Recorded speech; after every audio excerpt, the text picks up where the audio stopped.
Hi, I'm Dr. Ellis Orozco, and thanks for listening to this video podcast. I hope you have a great weekend. Hi, and thanks for listening in. I wanted to reflect this weekend on the idea of learning how to be thankful.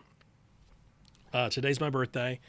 I'm 57 years old, and I think the older I get, the more I realize how much I appreciate the people in my life, how thankful I am for all those who have had an impact on my life. And so as I was thinking about turning 57 and I was thinking about my life, I really landed on this, that the secret, I think, to having a complete and fulfilled life is learning how to be thankful. Jesus had this experience when he was walking from Galilee to Jerusalem, and he came to this little village, and there were these lepers, 10 men who had leprosy. It was a pretty dangerous thing at that time, and they were outcast, and so they asked him to heal them, and Jesus tells all 10 of them to just go and show themselves to the priest, which is something you would do after you were healed.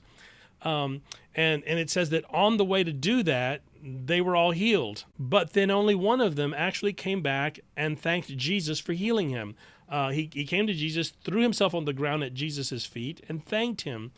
And Jesus was amazed by that only one of them took the time to come and thank him. All 10 of them were healed. Now, there are a couple of interesting things about this story. The first is that they were actually healed on the way to show the priest. They had to take that first step of faith to actually go and do what Jesus said before they experienced the healing. So that healing process was not complete until they had taken the first step of faith, and it wasn't complete actually until they came back to thank Jesus. Only one had been fully healed inside and out, and it was the one who came back to give thanks.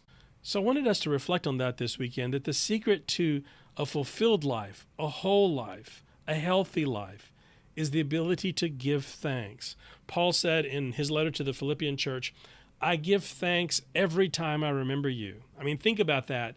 All the people in your life that you can honestly say, every time I remember this person or that person, I give thanks to God for them. So I want to encourage you to go ahead and spend a little bit of time making a list. I want you to literally make a list. Paul made a list. You find these lists throughout his writings. Usually at the end of a letter, he has a list of the people that he wants to thank, people he wants to say hi to. One of the longer ones is at the end of his letter to the Romans. Romans chapter 16 is the list. Paul saying, hey, say hi to Priscilla and Aquila, he says.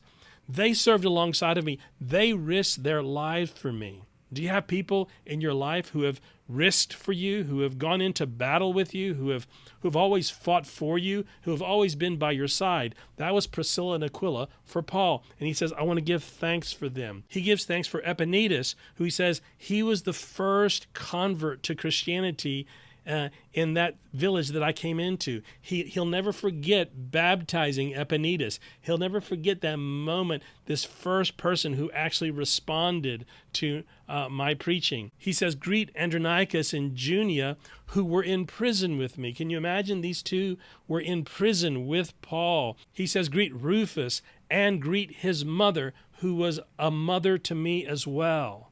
Think about that. There's some woman who was like a mother to the Apostle Paul. He's going through this list, and he's just saying, I want to thank everyone who has been so good to me. So I want to encourage you to make your list. All the people in your life who have had a tremendous impact on your life. Make the list and go through it and reflect on each name, the different ways they have made a difference in your life. It might inspire you to write a letter or send an email, a text, maybe a phone call, just to thank them, because I really believe that you cannot live a complete and fulfilled life. You cannot find healing for whatever is plaguing you until you learn how to be thankful. So I hope you make your list, and I hope you have a great weekend.